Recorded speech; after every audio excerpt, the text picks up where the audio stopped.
Here's a sentence I never thought I would say, which is we need to talk about the science media.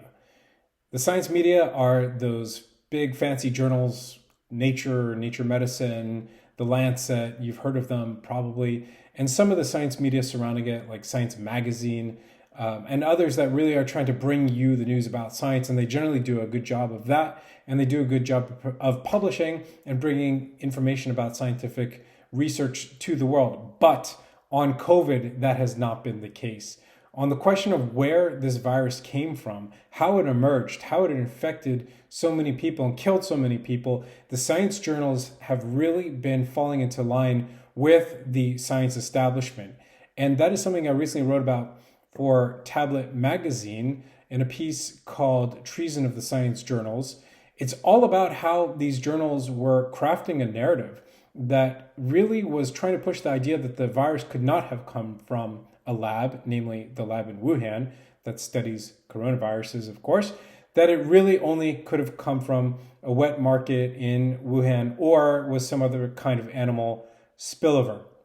So I don't know about you, but to me, it sounds like these are both worthy hypotheses. We could keep an open mind. We should keep an open mind about both, especially early on in the pandemic. That's not what happened.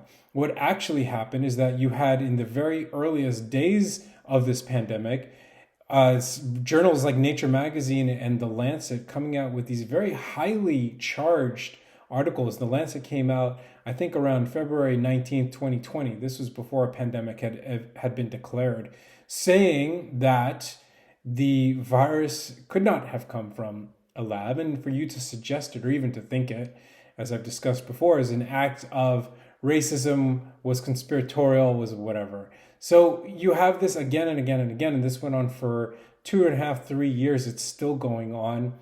And the problem here is that we really do need a science media that we can trust and rely on. We need them to be open and transparent. But in one case that I talk about, which is the case of Science Magazine, a writer there named John Cohen got some very important information about a phone call that took place on February 1st, 2020 between Anthony Fauci, his boss Francis Collins of NIH, and some key scientists who'd come to Fauci days before, or really the day before, saying we think this might be engineered, that it might have come from a lab. We don't have a good explanation for some of these features. They get onto this phone call, and then 2-3 days later, those same scientists come out saying there's no way it could be from a lab, this only could be from nature, and they publish that paper eventually in Nature Medicine. Question that's been on all of our minds who have been paying attention to this is what happened on that call.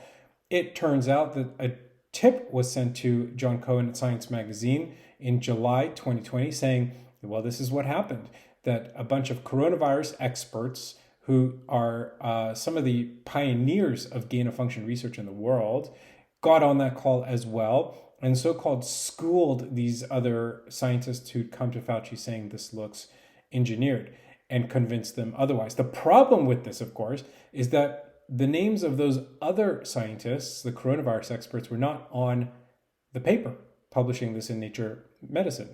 And we never knew about this. John Cohen had not released that email to the public, despite there being much interest surrounding it, because we got little snippets of it from Freedom of Information requests that were fulfilled by NIH. And he sat on it. He never did a story on it. He chose not to talk about it, not to reveal its contents until it seemed likely that the email and the content of that email would be released by another Freedom of Information request, which it was. He put out a blog post on his website, not doing a story, mind you, and talked about why he didn't release it, et cetera, et cetera, et cetera. None of it really looks good. Partly because Cohen of Science Magazine decided to forward that email to the people about whom it was written. These two scientists, one was named Christian Anderson, one was named Eddie Holmes, that were the subject of that email. These were the guys who'd come to Fauci saying this looks engineered around January 30th, 31st, and then came out on the other side of that phone call saying, no, it doesn't. So Cohen forwards them this email in private saying, this is what people are saying behind your backs. But he doesn't release that email to the rest of us. He doesn't write about it. He doesn't talk about it. He doesn't show it to us, the public, to other journalists.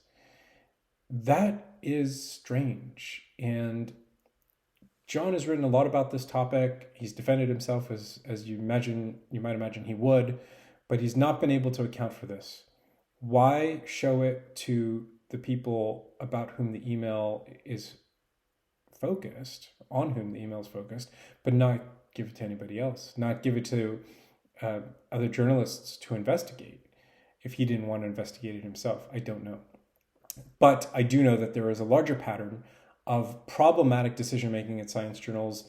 The organization, the coordination of a letter in the Lancet by Peter Daszak. This is the guy who was funneling US government funding to that lab in Wuhan with whom he worked, and then organizes a letter with a bunch of scientists, 27 of them, a lot of them who have other conflicts of interest with Wuhan, all saying this could not have come from that lab.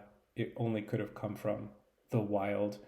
Therefore, we need more money, more funding to do this same kind of research that could have actually produced this virus. This is all very, very problematic. It's all unusual. It's all peculiar. But I think what is important for you to know is that these guys are not on the sidelines of media. They are very much upstream of the consumer media. They are the anchors that the consumer media use to tell you that it's a conspiracy theory to consider that lab leak is the origin of the virus. They would point to the Nature Medicine paper. They would point to the Lancet letter to tell you that you are thinking wrongly, incorrectly, conspiratorially. You're thinking in a manner that resembles or is actually racist, because the science, so-called, capital T, capital S, was already determined. The evidence was in. That is not true. And that has never been true about the origin of the virus. We don't have that much evidence to say that it came from a market, and we never did. So I leave you to draw your own conclusions about that topic, but I will advise you, as somebody who pays close attention to media, that we have a serious problem with the science media. I think a lot of that is structural, as it always is with media or any business. You've got two very large companies that dominate the science media, and you don't have a lot of competition.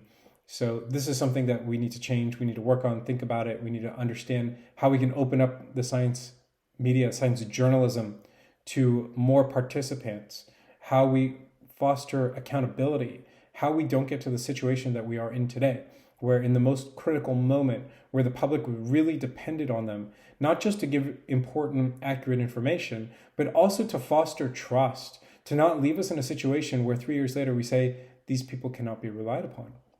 That is not what any of us wants. So send in your ideas, leave them in the comments, get me on Twitter. I will respond. I will read everything you write. And in the meantime, I wish you happy hunting as you search for answers in a way that I always recommend doing, which is responsibly and respectfully, and with a mind to the many agendas and conspiracies that indeed are out there, conspiracy theories. There's not just an agenda in the media itself. Of course, there is millions of different agendas harbored and advanced by people on social media who are trying to influence you. Just be wary, be aware, be mindful, and have a great rest of your day.